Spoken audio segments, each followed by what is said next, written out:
The legs crossed. Well, don't be afraid to move throughout. You're not glued to one position. I'm not committed.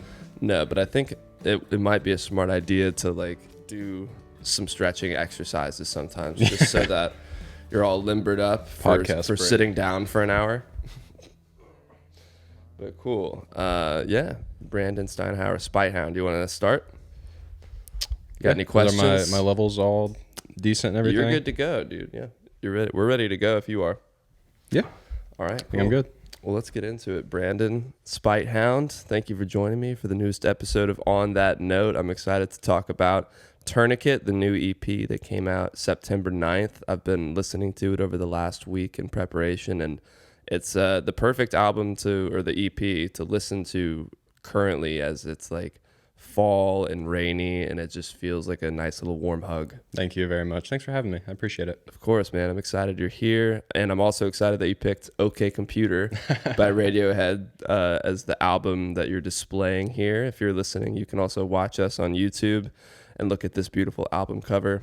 What made you pick this one? I mean, you know I'm a big Radiohead fan, and there's a few in there. So what made you pick OK Computer? I went through like a huge phase with this album in high school. I've never been like a huge like dive into all the Radiohead album stuff because some of it I just don't click with, and I just feel like I need to take more time with. And there's some Radiohead. Do you ever have bands you feel like you like should like? You're like, I should be obsessed with this band, but I just can't do it. All the time. That's been like Radiohead somewhat for me, with the exception of this album.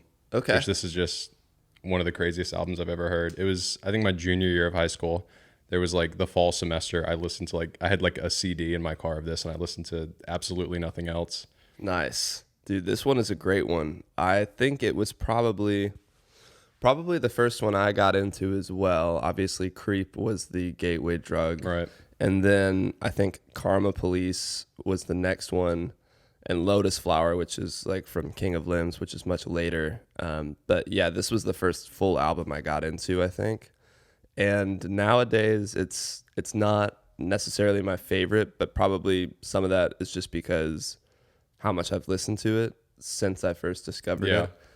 And it's clearly like very much an arena rock feeling. Everything is so big. Yeah. And I've gravitated more towards like Kid A and Rainbows. Have you listened to either of those? I've listened to both of them probably like once or twice each. Yeah. Which I don't know how much of it is like, oh, I just need to take time with this album, and how much of it is like, I don't want to force myself to be into something that's not my favorite thing. But I think In Rainbows would be closer to what you would like than Kid A if you like OK Computer, just because Kid A is so weird and experimental and like electronic, whereas Radiohead, I'm not like a prude about electronics and stuff. I don't know. Yeah, no, I know. It's just if I were to recommend a pipeline, it would be OK Computer first. Actually, I would recommend In Rainbows first, but In Rainbows would certainly be after that, just because it feels more like of a natural progression, I guess. Yeah. And that's also my favorite album like of all time, so it's easy to say that one. Do you have a favorite on this album? Paranoid Android. Classic, Electioneering, which was weirdly like the first one I heard from this album. Oh, that's interesting. I always thought that could have been a Muse song. Honestly, yeah. Now that you say it, for sure. It's like a better Muse song than it is most Muse songs. I listened to this like on a CD in my car, so I didn't have the lyrics in front of me. I thought the lyric was, I trust I can rely on your vote. I thought it was just like Carolina or something. I didn't know like what he was saying at all, but I was like, this song is a heater. It's great. Yeah, it is, dude. Almost the same lyric. Do you have one that you would get rid of if you could pick one song to get rid of the album? I feel like that's a tougher question than a favorite. Honestly, I don't have any songs that I would get rid of. There's a song. What's that song that has that high pitch like going through the whole song in this one? Is it? It's not Airbag, is it? It's not. You're not talking about like Fitter, Happier, and all that. No. I don't think there's a song I would take off. Oh, maybe it's Climbing Up the Walls. I think that's what it is. There's just like a high pitched, like repeated, like ding that I think I know what you're talking drives about. me insane. And I think I would like that song so much. That's more a weird one. I would get rid of Climbing Up the Walls too. Yeah. Fitter, Happier, maybe, but it's just like that's honestly such a cult classic in and of itself. Dude, yeah. For the memes alone, that's a good one. You got to slow down a little bit. Yeah, I don't know. I wouldn't take any of them off here. I like the way the album's put together and stuff too. I agree. It's a classic. I don't know how much of it is just familiarity with it now, but Yeah, it becomes a comfort album. It's weird how even like the most abrasive albums can become comforting if you're just so used to it after a certain point. But let's get into the EP, Tourniquet, which came out not too long ago now, I guess about 2 months. And it is your debut EP, correct? Yeah, it is. So how does it feel knowing that, your debut EP is out? It's about 2 months away from it. I feel like you've probably had some time to kind of sit with it. So what are your feelings now that it's been out for a couple months? Yeah, it feels awesome. I'm really excited to have like one thing out is so much more than 0 things out. It's like truly a humongous difference. I don't know. I've been like playing instruments and writing stuff for kind of forever, which I think a lot of musicians can say, but you like play places and you don't have anything released. Like, oh my gosh, where can I find you? Like, what? I'm like, well, you can go to my personal Instagram, right? And I guess you can see someday when I put and stuff wait out. for me to put something out. And they're like, oh, I don't really want to do that. I'm like, I wouldn't either. But it's also just it's like it's all me, like self producing and recording and producing. There's not much production on it, but still, it sounds really good for something that's 2 or 3 tracks each, because it's like the double-edged sword of producing something that is minimal is you don't have to do a whole lot, but what you do should be really good. Yeah, and a lot of it was like I just wanted to be able to like record things myself and like get ideas myself, because I feel very like guilty and like weird almost like trying to like get something right or like have a good idea like in front of people, like on other people's time. So I'm like, I want to like, if it takes me 3 days to track a bass part, that's just root notes. I want to be able to do it and not have anybody see me do that. Totally. So a lot of recording this was like, how do I arm a track? How do I use a DAW at all? How do So did you basically teach yourself how to produce by making this EP? Yeah, that's okay. Precisely what I did. Cool. So what DAW did you use? Studio One, which is maybe a weird pick for people, but I'm on Windows. I see no recognition of Studio One in your eyes. Like, I don't know if I've even heard of that. It's kind of, I mean, all DAWs pretty much kind of do the same thing. Right. But it's basically Logic-ish if you have Windows, which I do. So I tried like a free trial of a bunch of them, and then that was the one that I liked. I didn't know which ones were like popular. Everyone's like, oh, you should get Pro Tools. And I was like, I'm not doing subscription. Yeah, I'm it's also a lot of money. Yeah. Yeah. It's like, it's just not, only so much. Like I was recording the whole thing on like an $80 mic. I was like, I'm not paying $100 a month or whatever it is for, wow.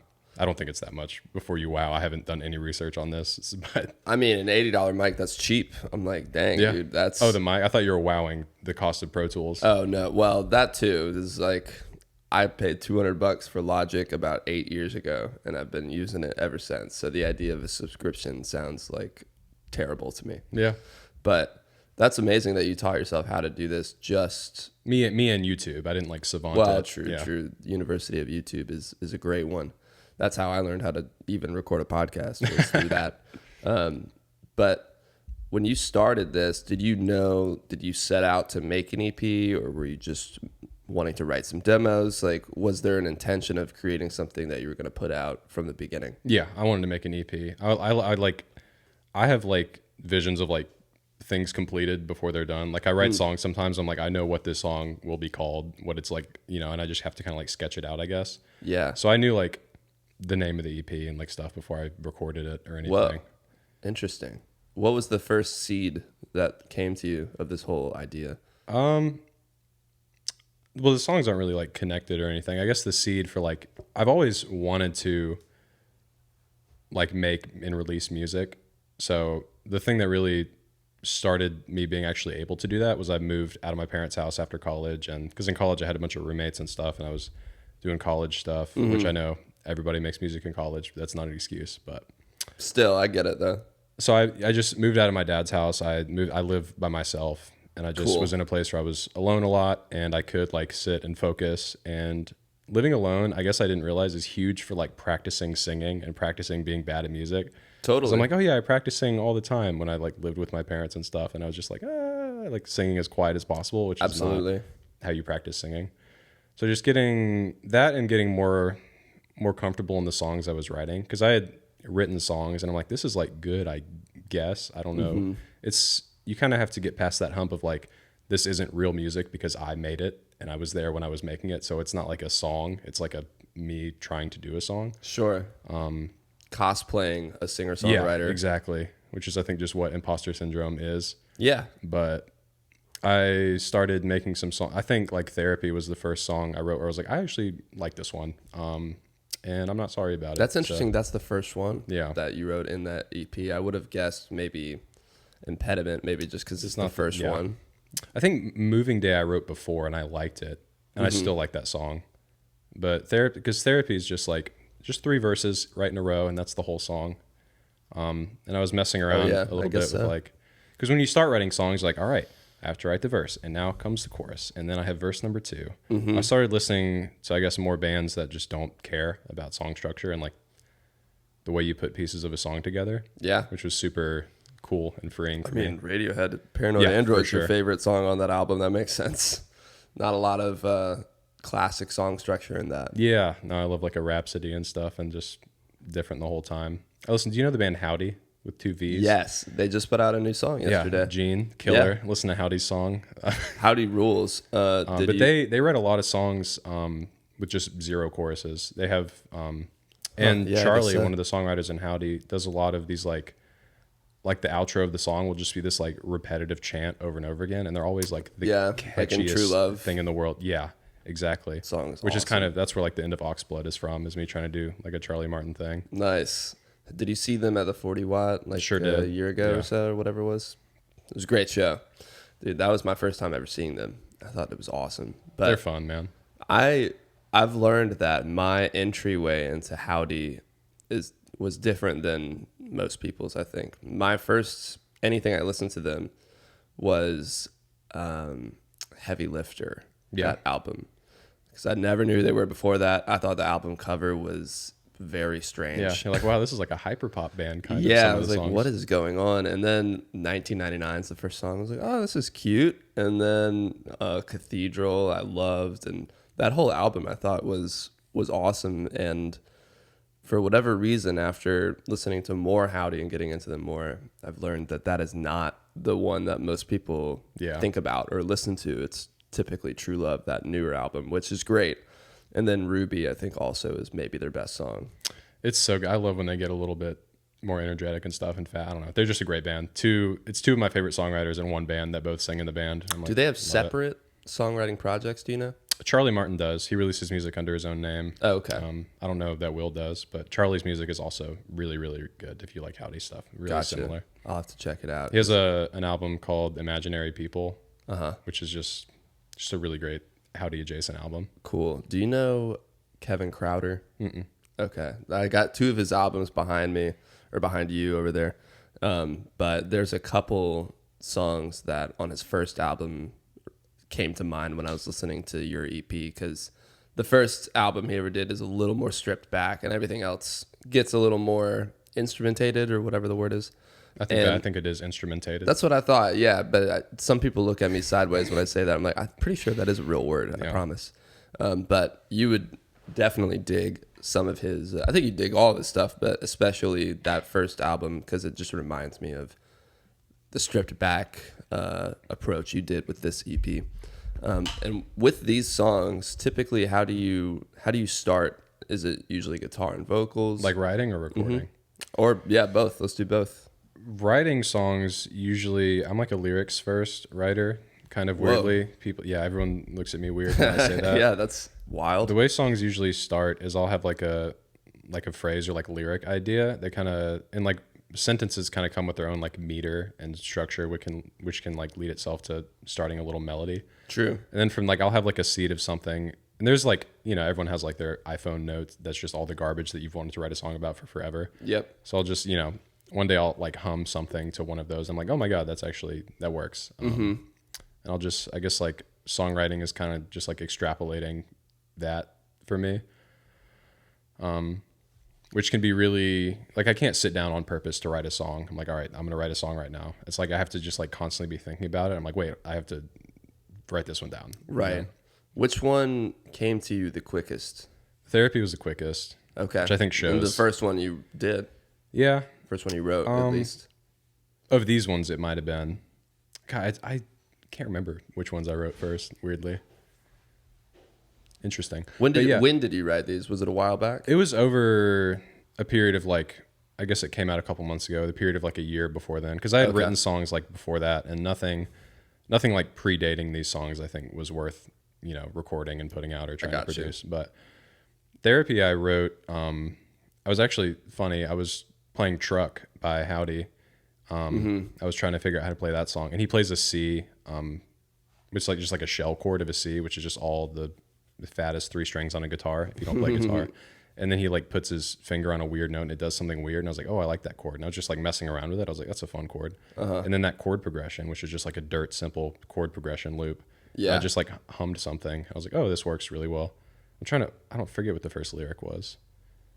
I think it was taking it slow down the surface roads, which was completely meant to be a filler lyric, but nothing else stuck. Turns out not much else rhymes with personal. So Yeah. it lives in the song. Yeah, I can't think of anything right now. It's just funny because most roads are, in fact, surface roads. As opposed to liquid or like... as opposed to like highways that are like up on structures. My dumbass. Yeah. I was like, what's the opposite of surface? Gas air? road. Yeah. Gaseous? Yeah. Planes are known for not taking surface roads, and that's about it. That's right. Yeah. That's interesting. So when you wrote that lyric, did you base the rest of the song around that? Because for me, like, I'll hit one lyric that I like. I'm like, I guess this is what this song is about, and just build from there. Not at all. That song was just, honestly, that song was like a bunch of like filler lyrics. It's not indicative of how I write songs at all. It was just like a bunch of filler lyrics. I was like, these actually kind of work, and I don't maybe need to change them. Yeah.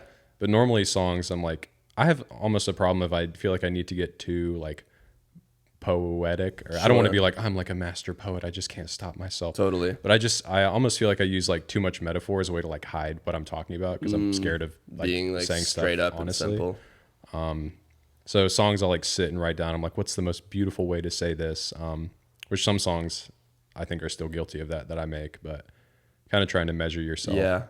It is a fine line trying to balance being really direct and then being very descriptive. Yeah. But it's like, I don't know. Sometimes being like super direct is like more powerful though. And in fact, in most cases, there's so much like, it's almost like a childlike way of like the emotions of like wanting something or, regretting something in like a childlike way is very relatable. And do you like Daniel Johnson? Never heard of him. Oh, not that I don't like him. I just don't know. Yeah, fuck that guy. I don't know if you like him. He is out there, and I really only like 1 or 2 songs, and I don't really listen to them. But when you said direct, he's very like, all of his words are incredibly direct, and he's just a very interesting songwriter. He's like I think he was Kurt Cobain's favorite songwriters. There's always been something like, it's like, Hemingway and Raymond Carver, or just people who are like, I'm going to write poems and literature, but it's just going to be a dude talking, and that's the prose. And I'm like, these are some of the most famous artists and poets of all time. Do you have any poets or like literature that inspires you for songwriting? Not really. Most of the books I read are like big old fantasy books with maps in the front. I try to, that's Game of Thrones type. Yeah. Not even guilty pleasure. I just fully love them, and I'm stoked about it. Guilty pleasure is such a weird term. It's like you should just like what you like. Why do you need to feel guilty about it? I feel like hyperpop is a guilty pleasure of mine. Big like 100 Gex who do you guy. like? 100 Gex. I'm a basic 100 bitch, Gex is sick, dude. If anybody's so like good. trashing 100 Gex, like they're probably old. They're probably just old. I don't know. But I had a 100 Gex moment. I don't really listen to them too much anymore, but they would be sick in the gym just or fun. something. Yeah, that's true. I don't know, but as far as like literature and stuff, then Sylvia Plath, poetry, and the Bell Jar are insane. Raymond Carver is a really great, honest, direct, working man's poet kind of. Raymond Carver. Yeah. Cool. I need to listen. I don't read any a lot of those poetry. like older. I don't know like that many poets, but all those like older American like working class poets are really. I don't really get inspired much by like Keats and all the English guys that are writing about the countryside. Sure. That doesn't really do much for me. But do you know David Berman? Do you know the band Silver Jews? Yeah. Oh, is Same that? guy. Yeah, yeah. So I've heard some Silver Jews. he has a poetry book that I have up there. It's the only poetry book I have. Yeah. And I've not read the whole thing. I think people who like write songs doing poetry is so weird. I've thought about like, you know, like writing poetry because it's interesting to me, but I feel like because I make music, I was like every poem I write just should be lyrics, or I'm like wasting it. But maybe that's like a weird thing. I mean, I get that. I would feel the same way, but I think it's impressive that maybe other people can distinguish the two, because when I read some of the poems in that book, I kind of expected it to be more like his lyrics. His lyrics are not very poetic. No, not really. But those are kind of, they are direct, but they're direct in a weird abstract way. Like you don't really know what he's talking about. I'm thinking of Silver Jew's lyrics. I want to take back when I said his lyrics aren't poetic. He has some really poetic lyrics. Yeah. But it's like, after reading the book a little bit, they are different. Like I read the book, I'm like, I truly have no idea what he's saying. Yeah. Like it's so feelings based. It seems to me that it's just like these words are supposed to just make me feel certain things, because I can barely understand what's going on half of the poems. Yeah, like for sure. But do they make you feel something? And I guess do, so. I need to go back and it's a nice rainy day. I got coffee. Maybe after we're done, and we can it is read a some poetry day, to each Saturday other. morning. Yeah, that sounds great. Yeah, that's actually why I invited you here today for the Sounds podcast. good. Was to read poetry to you. You could have led with that. I could have. Yeah, maybe I should have. You didn't have to been more direct. do like the dog pill and the roll up. Yeah, what is sugar for the pill? Yeah. But yeah, you should. I love his stuff, like all of the Silver Jews stuff, but especially that American Water album. I don't know if you've listened to that. Yeah. That one is fantastic. But yeah, the poems they're kind of interesting. I don't know. I just feel like I don't write like mountains and mountains of songs, where if I write like a good page of rhyming words, I can just toss it. And I'm like, that's a poem. We don't need to make a song out of that, you know? Yeah, exactly. Do you have a song of yours that lyrics wise is like one you would stand behind the most? As far as stuff that's out, let me do a quick rundown. I really like the lyrics in Impediment. I think those are really good. Yeah. I'm really proud of those. As far as being decipherable, I also really love the lyrics in Oxblood, but those are maybe where not the end of it, but like the verses in Oxblood, I do feel like that might border on territory of like, what are you actually talking about?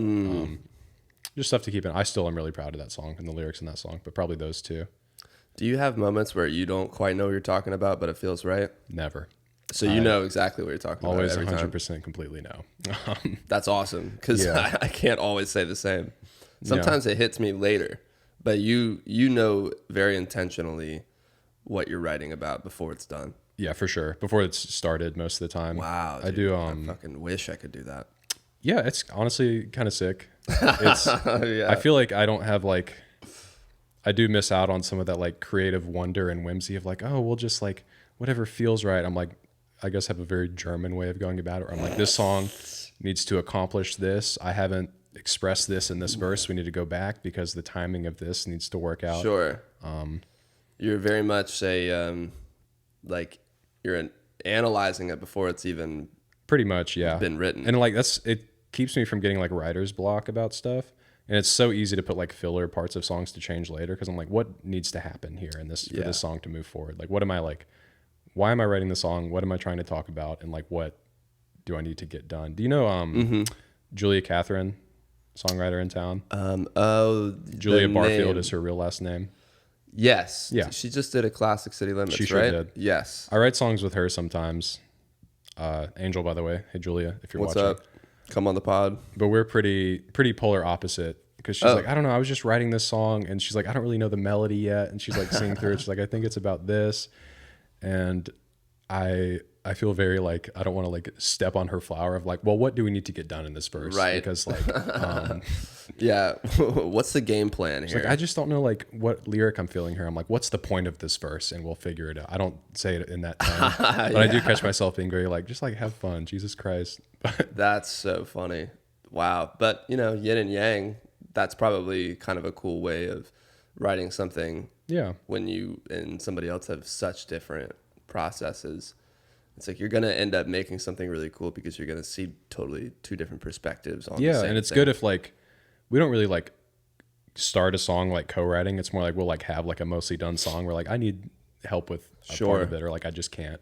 And it's good to have just like a completely opposite brain Absolutely. work on stuff. Yeah, my friend Sarah Moots, who's been on this podcast before, we did that a couple of times where we would kind of show each other like songs that were 70% done, and we're like, need another verse or just another lyric, and it's just helpful to have somebody to bounce ideas off of at the end of the day, because you can get so trapped in your head when it's just you alone in your room, especially like you said, living alone. It can be great to try things badly and not feel embarrassed, For sure. but at the same time it can become an echo chamber.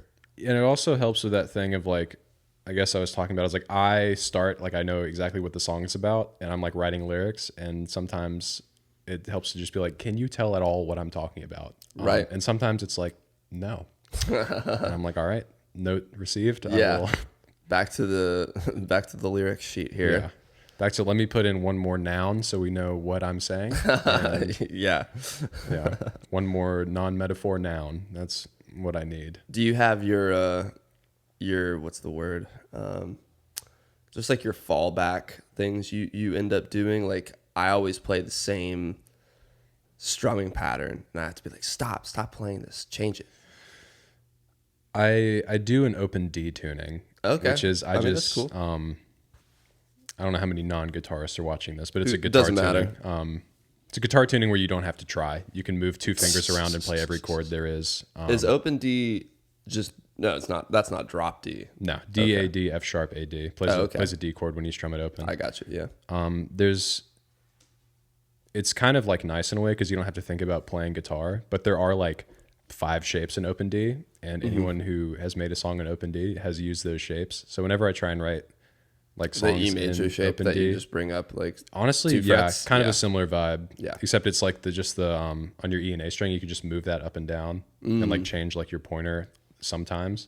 yeah. And that's just all the chords. So trying to write songs in open D, I'm like, these are all exactly the same song. Totally. So I do have to watch myself with that. But I guess because of the way I start writing songs, where it's kind of like chaotic and like grabbing at random garbage in the back of my brain, I don't really have like a pattern for like ways I start things or worry about being repetitive. I don't really worry about repeating myself much, because I think if I make exactly the same song, I just won't release it. But if I want to make a song, I just like need to make it. I don't think there's a point in being like, well, I shouldn't do this exercise. It's a waste of time. I think any song you write, if it's not releasable, it's good practice. Totally. Yeah. There's so many songs that your favorite artists have written that if you heard, you'd be like, this kind of sucks. Yeah. But it's like they just don't put that out. Like like you said, it's good practice. You ever have artists where it's like, all right, these are like all their like cutting room floor stuff, and they put it out, it's like, oh, good cuts. Yeah, I'm glad you did cut these. Are whack. Yeah. Yeah, and it's those things are kind of humanizing in a way, because I mean, Radiohead, favorite band probably, and I the other day for the very first time listened to the extended extended CD of In Rainbows, which is, like I said earlier, my favorite album. And it was all the songs that did not make the album. And every single one, I was like, good choice. Yeah. I'm glad they didn't put this on here. Yeah. And like, truly, if they put that out as like its own album, I would be like, this really sucks. Yeah, like, but it was made probably all before and after and during all your favorite songs. right. So it's just part of the creative junk you gotta exactly. get out of the way. They were talking about, I'm listening to a podcast right now where they're talking about that album, and the guy doing, narrating the podcast was saying how they had a really, really hard time deciding the track listing and what songs would be on the album. And it's only 10 songs, and there were 18 that they had to choose from. And somehow they cracked the code and took the perfect 8 out, because the 10 that are in there are perfect, and I wouldn't change a thing about it. And you listen to all 8 of the other ones, and there's not one that I think maybe if it was in the mix, I would like it more. But that's always a cop out when people are like, oh, you got to hear it in the album. Like, if it's a bad song, it's a bad song. yeah, Sorry. yeah. I mean, I get how an album's track listing can influence or or Doesn't save a bad song at all. it doesn't save a bad song, but I think it can give a song. There are songs that I think are better within the context of an album, regardless of how good they are. I think when that applies to slower songs, I get it. 'Cause people are like, Just this in is general, boring me to slower tears. songs. I'm like, well, if you listen to the album at this point, we do need a break. So, yeah, that's a good point. There's a song on that In Rainbows one called Faust Arp, which is like barely 2 minutes long, and it doesn't quite like it does fit within the album really well. But alone, I wouldn't listen to it probably just because it's so short. It's very different than everything else, but within the context of the album, it feels like a perfect transition. Yeah, that's how I feel about Fit or Happier on this Yeah, one. that's true. That's true. You listen to Soccer Mommy? Yes. There, you know, on her album Clean, right after Scorpio Rising, there's like a random guitar interlude that's like a minute and a half. I don't know it that well. It's but not. It's not a song. It's just like Okay. random guitar fiddling for like a minute and a half. Oh, interesting. But it's after like one of the most intense moments on the album. Huh. And in an interview, she was like, "Yeah, we just needed a break for a second, so I just put this interlude here." And it just is true that like music is less album centric and more like single. I need to keep releasing stuff so social media keeps remembering I exist and I'm an artist. But there is like still a lot of people who listen to music as an album front to back, which I definitely am in the camp of. And I think it just makes it makes it easier to keep listening to an album over and over again. Yeah. It's rare that unless it's a single that by a band that I love that's putting out singles because they're about to put out an album, I'm not really usually going to like, oh, I just really want to go listen to this one song. Yeah. I want to go listen to a full album or at least start an album on a drive, even if it's like 10 minutes long. It's just, I'll just pick the first song and listen to the first 3 songs. Yeah, you want to hear it in context. Yeah. It's for sure a thing. Exactly. Do you have like a top 3 favorite albums? Usually I don't ask this, but now that we're on the top 3 favorite topic, albums, I know that's I definitely can't narrow it down to 3. Yeah. I think maybe a slight deep cut. Do you know the band Margot and the Nuclear So-and-Sos? I do, but I don't know their music. I just know that name. Coward. No, they're. I know. That's old. They've been around for a while, Yeah, right? they're not a band anymore. Richard Edwards, who's the songwriter in that band, makes solo stuff now. But they're one of my favorite bands ever. They have an album. They got into like a dispute with their record company where they couldn't choose the batch of songs they wanted to release. So they released an album called Animal, and then on the same day, they independently, I forget which one was the record and which one was independent, but they released an album called Animal and an album called Not Animal on the same day. There's like a few overlapping songs, but I think that like those albums together may be my favorite album of all time. Wow. Really insane, like indie folk, very wintry. Listen to Margot and the Nuclear So-and-Sos. It is. Is it kind of Fleet Foxes-y? Not at all. It's very weird. There's a song called Hello Vagina on it. Cool. There's lyrics about cocaine, but it's very like whimsical, and I think it's like an 8-piece they toured with, like a cello and horns. Huh. They're a really crazy band. Let me look it up. Cardinal by Pinegrove is probably one of my favorite albums of all time. Pinegrove, you're a Pinegrove guy? My favorite band of all time, yeah. Whoa, okay. That's big. They're nuts. I can't tell you how many times people have told me to go listen to Pinegrove. And I hear 1 or 2 songs, I'm like, it's cool. Have you ever read a Pinegrove lyric sheet? No. Bafflingly good. Okay. Insane. Are they around still? Because they're on their second hiatus right now. Second hiatus. Yeah. Okay.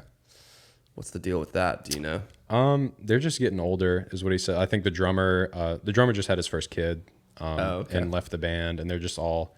Plus, it's just such a tough environment for like touring full-time musicians. Yeah. They're just like I think he's going back to school. He said, but just so we need to break hiatus. But Whoa. I might spam you with a couple Pinegrove Please lyrics. I need to get into them, and because I'm tired of people telling me I should listen to them and me not knowing anything about them. And it's not like you don't have to. But. I know, but that is one of those bands, just like you were saying earlier, where you're like, I feel like I should really like this band. Yeah. They are one of them, and Big Thief was one of them, and now I really like them, but to be honest, I really love the new album. Yeah. Dragon New Warm Mountain, but I don't really know any of their other stuff. My friend made me a playlist once, and I liked what was on there. That's another band where it's like you need to read the lyrics, because Adrienne Linker is one of the most Crazy, insanely batshit talented songwriters to ever exist. Mm-hmm. She is nuts. The way she talks about writing like guitar parts, she's like, yeah, I'll just go like sit somewhere with no instrument and then I'll have it written. I'm like, you are a psychopath. That's insane. And I want to listen to everything that you have ever made. Yeah. She's nuts. That solo album that she put out is perfect for like winter driving music, where everything is just so like, I don't know, that whole album feels like sitting by a campfire or something. Yeah. Have you ever tried to play any of the guitar on that album? No. You'll kill yourself. It's not. I've learned like a couple of the songs, but they're each like week-long projects. Wow. And I've been finger picking guitar for like a long time. And I mean, maybe this is a dumb question. Is she usually playing guitar? Yeah. Okay. Yeah. Always. Because I know that Buck Meek is like the guitarist in Big Thief, right? Yeah. I think he's lead. She plays rhythm on pretty much all the stuff. I need some rhythm guitarists to look up to, because I have the same, like I said earlier, the strumming patterns. I always start from the same place, and I'm trying to get better at like thinking outside of the box when it comes to rhythm guitar. You got to listen to bands with weird drummers. Yeah. Like just, I think that's what a lot of like, because rhythm guitar is like a follower in a band setting. I guess in like when you write and start with like a strummed acoustic guitar, you're like, this is the song. But like in a band setting, rhythm guitar is such like a result of everything else, I think. I think like getting out of rhythm guitar ruts is just, in my personal experience, listening to weird drummers. Yeah. Do cool stuff. I'm also just obsessed with drummers because I can't play drums. Oh, really? Yeah. Dude, you should try. You should try to play some I drums. will soon. I've been listening to a lot of Andy Schaaf, if you know him. Yeah. Sorry. Halloween store. Sorry to my friends that know me personally who are listening to this and are like, shut up. I can't believe you brought up Andy Schaaf again. Andy Schaaf. But he records, produces, plays everything on his records himself. So he like plays drums, he plays clarinet, he plays guitar. He did everything by himself. Yep, by himself. Wow. Records it himself. Which is very, as a DIY person, you're like, oh, my idol. Right. But, I love The Magician. That song is awesome. yeah. It just got me thinking like I can, even if I'm like middling talent level on like a bunch of different instruments, I just want to be able to like play scales and half notes on a lot of instruments, and I can produce stuff that's is fun and varied and that I enjoy. Yeah. Do you like, this will be the second in a row, 2 episodes in a row that I brought him up, but the microphones. Some. Yeah. That's like Phil Elverum, right? Yeah. And yeah. I listen to some, not much. Gotcha. I was just recommending him to Michael Carnes, because I was like, I think you would really like this. I think Michael would like Phil Elverum too. Yeah, and he texted me. He was like, I love it. I'm like, cool. I'm glad you do. Because Don't listen to A Crow Looked at Me. I did mention that one. I didn't tell him to listen to that one. I told him to listen to the Big Microphones album everybody knows. Yeah. But I did mention, do you know A Crow Looked at Me? He was like, no. You're right. He probably should not. Yeah. I listened to the first song of that one time song. and just was like tearing up. Have you ever listened to it all straight through? No. Dude, Soria Moria off that. It's the second to last song. He said it was supposed to be like the closing track.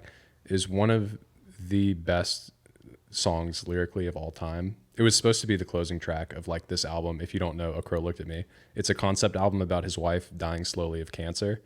Bit of a tough listen, but it's gorgeous. It's really dark. It's gorgeous and raw, and it's but that song is it's just like strummed, like I'm pretty sure it's nylon, like acoustic guitar, like in like a looping pattern, and just insane lyrics for like 7 minutes.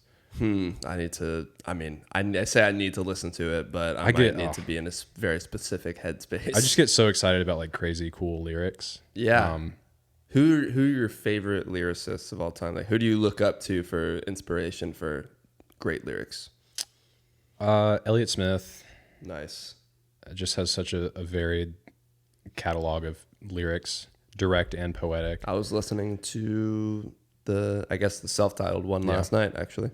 That one, he has like so many weird metaphors on. Christian Brothers, I love that song. Yeah. Evan from Pinegrove is maybe my favorite lyricist of all time. Insane.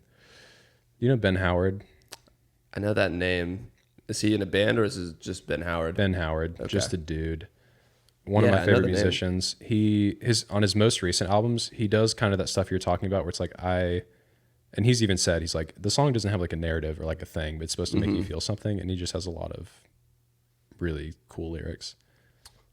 This question I'll probably text you a better answer to. It's one of those ones where it's like, who's your favorite lyricist? And it's like, I've forgotten everyone who's ever made a song. Well, buddy, the last 5 is going to be 5 of those types of questions where you're like so much pressure to like give a good answer, and then as soon as you leave, you think of actually the right answer. I'm gonna cough. I don't want to blow out people's ears. Yeah, it happens all the time. It's all good. Just a couple more questions before we do go to the last 5, though.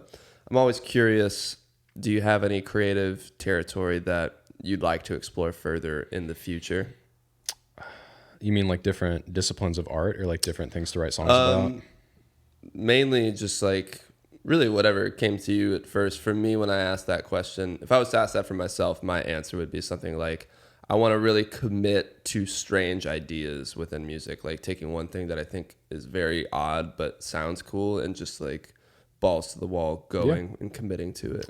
Is it a boring answer if I say no and I just want to keep making indie songs that I like? Yeah. No, I mean, I think that's my honest answer. But in that, what are indie songs you like? Like, what is that? I think I want to make songs that I'm really proud of, lyrically most of all. Okay. And make them listenable. And if I just keep doing, like, there's not like a mission statement that I have beyond that, I guess. Mm-hmm.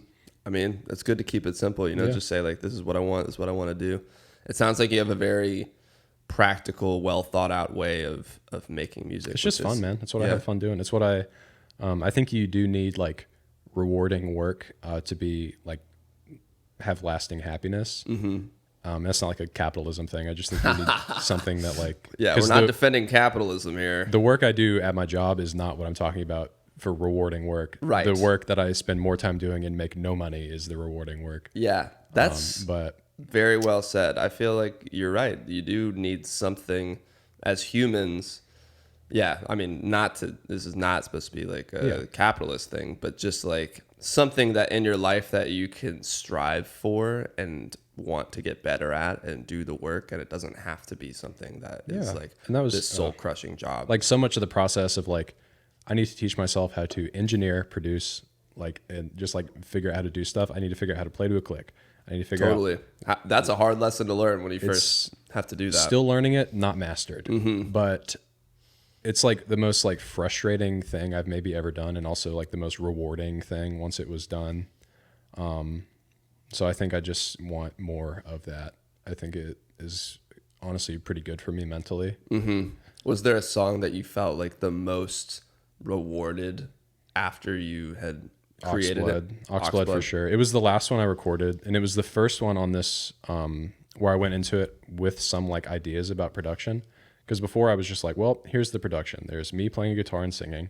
There's a bass probably, and there's drums that I need to figure out how to program to make the beat make sense. And this one, it was like, I know like how to do that now, and I want to like let myself like have an idea and like try and explore it. And there's a drum machine on that track. I play cello on that track. There's cello harmonies. You played cello on that track? Yeah, I play cello. Whoa, that's cool. Yeah. How long have you been playing cello? Since middle school. Oh, okay, yeah. That's awesome. It's fun. How many people like play some school or some instrument in middle school and Dude, that's it? The old orchestra kids are lurking around. Yeah. I played all through middle and high school, and I played a couple years in the University of North Georgia Orchestra. Yeah. So yeah, you've been doing it a long time. A little bit. I let myself get a little rusty, but we got some etude books. We're getting back in shape. That's awesome though. Hey, you actually used it for the EP, that's really sick. Yeah. And I just, there's like some weird like production choices. Like if you hyper analyze the end of that song, because it's like a repeated like chant outro. Mm-hmm. There's parts of it where I'm like just speaking the lyrics. You can hear me like talking, and it's like 3 tracks of that like staggered and like mixed up and down weirdly. Shout out Mason Embers who mixed my EP. I need to go back and listen to that then. I sent Mason, who's a guy I know from an open mic in Woodstock. Mason Embers, absolute angel. Hire him. But I sent him these psycho tracks of me just like talking, and it sounds like a horror movie. I'm like, Mason, okay, please, I have an idea for this. Yeah. Can you make it way lower and just like reverby and weird? And he did it and crushed it first try. Wow.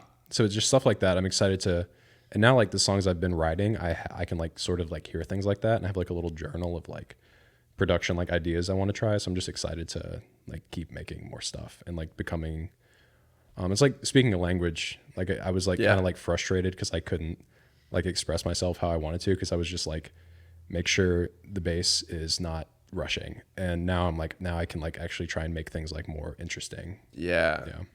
Yeah, your brain space or you just have more brain space. Yeah, to you think get like about the muscle creative memory stuff. Yeah. Yeah. Dude, that's awesome. That's probably a super long answer to your question. No, that's great. That's what the podcast is for. Yeah.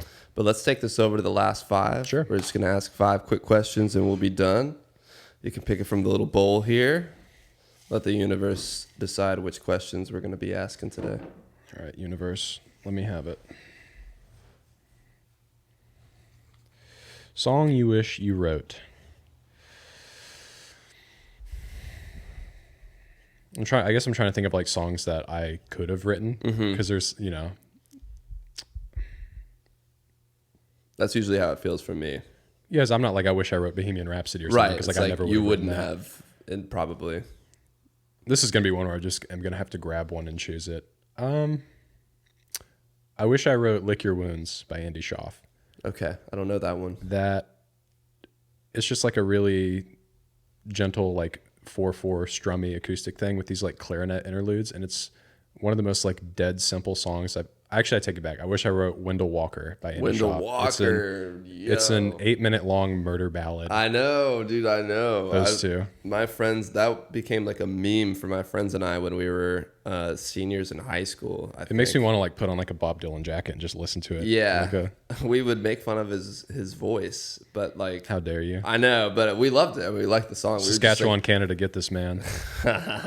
Dude, the funny thing was we knew this guy at the Sam Ash, like the music store near us, that was the guitar tech, and his name was Wendell Walker. That's so funny. Yeah, so we would always joke about that. Can't be Wendell Walker canonically is dead, so a different Wendell Walker. Wendell Walker was a friend of mine. He was. That's a great answer. I think I'm going to stick with "Lick Your Wounds" because I never would have written an 8-minute long murder ballad. I guess that makes me think of like really simple things that I think there's something to be said for like minimalism, but every part of it is just really fucking good. Yeah. And those are the songs I'm like most kind of interested in writing. Andy Schaaf is great at, having that direct, minimal approach to his songs. If you listen to his songs with the producer's ear, you will be where I am right now and just fully obsessed because he's nuts. Yeah, I really need to do a deeper dive because, like I said, I love The Magician. I love Halloween Store. Those 2 songs I can stick behind. Yeah. Do you know the album context for Halloween Store? I've listened to the album Norm, but I don't know like the context. He's stalking a woman through and following her to the Halloween Store. But That's cool. Just that song or like the whole album? the whole album, the concept album about a stalker. That's cool. Yeah. It's such a pretty album cover. I wouldn't have thought that it was about a stalker. Well, I guess he did write an 8-minute murder ballad, so did. it's not too out of the way. Interesting. What about question number 2? What about it? Underrated artist at the moment. I don't know. Is everyone I listen to properly rated? I don't think I listen to bands people. Yeah, it's kind of an odd question. Underrated artist. Honestly, Pinegrove still slept on. Yeah, I mean they're pretty big, but They're pretty big, but they're not still slept a on. household name. Yeah, I just think they deserve everything. Even that TikTok thing, which annoyed the shit out of me. what TikTok thing? They had like a song go viral on TikTok, and there's like a dance to it, which I'm not like trying to crush anyone's fun or whatever. Yeah. But I was hearing that song so much, it was like, I don't.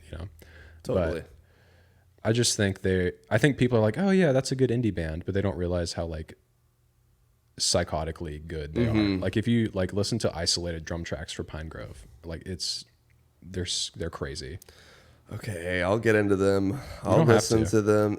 No, you are not the only person that has gushed over Pinegrove to me. If you like good lyrics and twangy indie singing, And I do, yeah. And I like Big Thief. And if you like that album, that Big Thief album, that country album they made, there's a lot of Pinegrove with pedal steel on it. Which one should I listen to? Which one should I get into? That's the problem. I don't know which one to start with. Well, what do you want, like a more of like a rockin' album, or do you want like a more meditative country album? Probably a more rockin' one. Listen to Cardinal, man. Cardinal. One of the best albums ever. Okay. Is that the gray one? That is the gray one. Okay. Yeah. Let me look that up for later. What's question number 3? Musical hot take. Let's go. I think there is such thing as bad songs and bad art. I think it exists, and I think it's out there. Yeah. Like what? I think bad songs and like it's just stuff that there's no effort put into. It's not saying anything. It's clearly just exists for no reason. DJ Khaled makes bad art. Take that. People DJ like, oh, Khaled. all art is subjective. All art has. I'm like, there's some art that sucks and is bad, and I'm saying it because I know it is a hot take, and I might be wrong, but I do just so earnestly believe that. Do you think that bad art can still make people like feel good? Yeah, I'm not the Grinch. So Yeah, for sure it can. So bad art, do you think bad art is bad, period? Like it shouldn't exist? I don't think bad art is evil. I just think there are things that are just, and most bad art you will never hear. Like it's easy to That's point true. at like radio stuff, but there's so much like was the first song you ever wrote good? Mine was not. No. And it's like, that's just like objectively bad art, you know? Yeah. I mean, yeah, I do think it's silly to say that there's no such thing as bad anything. Like there's degrees in everything. Yeah. You know, you can't be like this bed is super uncomfortable and someone be like, well, that's just subjective. Yeah. It's like, dude, I prefer to sleep on a mat in the woods. Right, There's yeah. people that believe that. exactly. So it's like there's always going to be an argument for why something is better than it is or why it's worse than it is. Maybe that's a bit of a psychotic take, but I just think No, I love it. I'm only pushing back just because it's fun. But I'm with if it's you. derivative and the person who made it didn't care about it or didn't try, it shouldn't exist. That is probably Not that it shouldn't exist. It shouldn't be released. Yeah. That's probably a stronger basis for me of like, did the person who made it, do they even give a shit about it? Yeah. Because if they don't, then it's easier for me to be like, yeah, it's bad. I don't know if DJ Khaled knows he's making music sometimes. Have you seen that video when they give him Bob Marley's signature guitar? That's so funny. I don't know how much of it is a character. I don't know. And honestly, to tell you the truth, I kind of love it. I'm glad DJ Khaled exists. Yeah. Just, what a fella. Anyway, question 4. Right. Question number 4. Shout out DJ Khaled. Shot my DJ Khaled collab right in the foot. Yeah, please come on this pod, DJ Khaled. DJ Khaled, the opinions of Spitehound do not represent the opinions of the On That Note podcast. That's correct. Yes. What is on your musical rotation? Truly so much Andy Schaaf. Almost exclusively Andy Schaaf right now. In general, it's like getting kind of wintry right now, so I'll be listening to a lot of Margot and the Nuclear So-and-Sos. Cool. A lot of newer Ben Howard stuff I listen to a lot. What else am I listening to right now? A lot of indie folk. A lot of type indie stuff. folk, a lot of indie rock. You can look at me on the street and you'll be like, I know what you are listening Big to. Thief hoodie, right now. Carhartt hat. Yeah. Do you like Lighthearted? I do like Lighthearted. They're awesome. Yeah. Now that it is November, it's like time to bundle up and throw on their new album. And they're sweethearts. Yeah, they're awesome. So basically, Andy Schaaf. At the moment, yeah, pretty exclusively. Nice. What about you? What's on your rotation? Ooh, great question. I just kind of came out of listening to this new Jane Remover album every day. It's a very strange, beautiful album, and it's like this shoegazy, progressive. It's almost like emo, but it's all these things in one. And I listened to that album like every day for the last 2 or 3 weeks. Yeah. But now I've kind of like tired it out, so I'm taking a break. And there's this girl who put out an album last year called, her name's Nilüfer Yanya, I think is her name. And there's a song called The Dealer and another one called Stabilize that is like incredible on that album. So I've been listening to that. The new MGMT single is really great. I don't know. Do you like MGMT at all? I have never listened to MGMT on purpose, but I do like Sure. them when I hear them. Yeah, I mean, they're hits. Obviously, everybody knows Electric Feel and Kids, but they put out an album 5 years ago that I loved so much called Little Dark Age. And every song on there I think is great. And it was like, I would listen to it all the time. And then I kind of forgot about them because they waited 5 years to do anything else.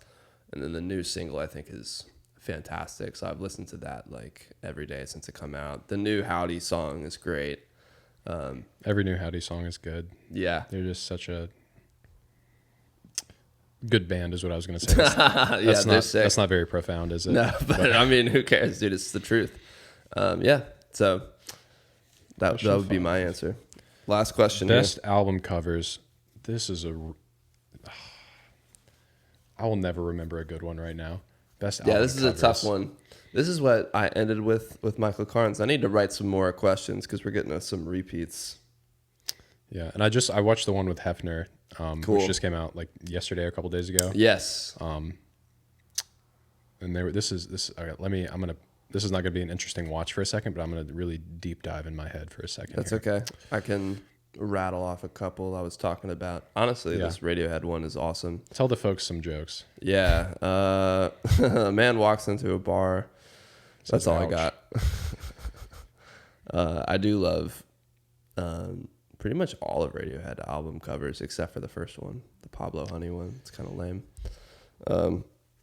I think I'm gonna go with. I was just thinking of which albums that I have the record for. Which do I like love leaving up on my little stand the most? I think it might be Songs by Adrian Linker. All those watercolor flowers. Yeah, it's beautiful. very fitting. Yeah. I think that's really what a great album cover is. And on the record is like it's a double LP with the instrumental that she released that same year, which is also just like a beautiful watercolor flower. So like I have that and flip it around a bunch. That's a really pretty album cover. Nice. I also just think weird, crazy stuff like Pink Moon by Nick Drake is awesome. Dude, that album cover is insane. Someone else also said that album cover on this podcast. I can't remember who, but Good taste in album covers. Yeah, that's like Tommy Troutwine. His favorite album ever is that album. That's an insane album. I think somebody that wrote about my little EP said that it reminded them of Nick Drake, and I was like, oh my gosh. I was reading that Flagpole interview right before you got here. I was like, I will cry if one more person. Yeah, they compared it to Elliott Smith and Nick Drake. I was like, yeah, they hit the nail on the head though, for real. Because that what is it? That's such a weird thing. Blood. Yeah, I'm sure that does feel a little weird. It's weird because I wasn't right. I was like, let me write a song that has Nick Drake vibes. But people are like, oh, I hear this. I'm like, well, it's probably in my head. There's Nick Drake vibes that I have put on this song now. Right, and it's like it's probably just subconscious. Like, how many times do you just write a song? And yeah, I mean that's all originality. I feel like is just like a combination of subliminal influences that are filtered through your own. Exactly. There's a weird thing in a music podcast. There's a dungeon master called Brennan Lee Mulligan who talks about like everything you do that's original is through like you're looking at it through a stained glass pane. Whoa. And so it's like no matter what you do, there's like some element of you in it because it's filtered through you, but it's just like a combination of other things that you like and are interested in. Totally. It just becomes original, just being a big pile of stuff. Yes. Yeah. One thing that I will agree with you on the whole bad art debate is the idea of I think nothing is less interesting than something that feels very derivative. Like, there's been a few times in my life where I've met people that sent me their music or I was going to like play their songs and they send it over and it's like name names. It's literally somebody that nobody here would even know. It's just some guy from LA that I knew. And he was cool. It was just, I was like, this is literally a Tame Impala song. Like I could tell you exactly which one. I can tell you exactly which Radiohead song you're ripping off. And I knew that he loved those two bands. So it's like, dude, and it's not like they were bad songs. It was just, he just basically took the same thing. I'm like, I watched a guy at an open mic, just word for word, bar for bar, Lady May by Tyler Childers. Oh, Only no. the lyrics changed. Just same like song part length. I was like, brother, I can't tell you this, but you have written Lady May by Tyler Childers. Yeah. Because he was like so proud of it. And I'm like, oh, you're going to hear that song in the car one day and you're going to be like, mm-hmm. Dude, I wrote a song once that I was stoked on, and then when I put it out, and I was like, this was a few years back, so Instagram ads worked, or at least I thought they did. So all of a sudden, random people are like getting the video on their thing, and like so many comments being like, "This is just Dark and Handsome by Blood Orange." So I was like, what? And then I listened to it, and I was like, oh no. They were right, but I was like. Fuck. I was trying to like defend it, but I remember listening to it at that time when I wrote it, and it was just subconscious. It snuck in there. So I hope he doesn't So much take stuff me that to you maybe court. don't even like that's just popular. Do you know the artist Christian Lee Hudson? Yes. Plays guitar with Phoebe my Bridgers. roommates Yeah. love it, and I don't understand it really. He is. I won't try and sell you at the buzzer, but he's great. Okay. There's a song on his new album that when I went to see him live, he's like, nobody talk about it, but the start of this song is "Wake Me Up When September Ends," and the records were already pressed when they told me that. So this is my song. So what are you gonna do? Yeah, it is out. That's funny. Yeah, that's a tough vibe when you realize like part of the way of writing through a song, you're like, oh no, this definitely sounds exactly like this other song. Yeah, But you just what are got to gonna write do? it all the way through. Yeah, change it up a little bit, maybe change the key or something. I just usually write them all the way through and then can them. It kind of is like okay. a practice thing. Yeah, that's right. I mean, that's always good practice. Absolutely. But cool. Brandon Spitehound, thank you for joining me. Thanks for having me, man. Dude, it's been a blast having you on, getting to talk about your creative process with Tourniquet, the new EP. Everybody needs to go listen to it. Do you have any shows coming up you want to promote or any new music you're getting ready for? December 5, I'm playing a show at Bouvet with Sweet. Liz Farrell, if you know Nice. them. Yes. She's awesome. And then Julia Catherine, one of my good friends. We're playing a show at Bouvet, Cool. 8 p.m. Come All hang. singer-songwriter, solo? Yeah, all solo acoustic? sets, Sweet. just hanging out. I'll be playing electric guitar, but solo sets. Nice. Bouvet is right down the way from here. Yeah, I was noticing that. I'll just walk on over. December 5th. You know what day that is? Tuesday. Cool. I think it's the last day of classes. I'm not in school, but come finish your classes, then yeah, come hang out with us. Come get some hot chocolate, vibe out, some nice singer-songwriter tunes. All right, Brandon. Well, thanks again for coming on. Everybody go listen to Tourniquet by Spitehound. Hold back when you say it out loud. Thank you again for tuning into the newest episode of On That Note with Parker Whirling. Remember, not only can you listen to the episodes on Apple Podcast and Spotify, but you can also watch the episodes on my YouTube channel, which is linked in the description below.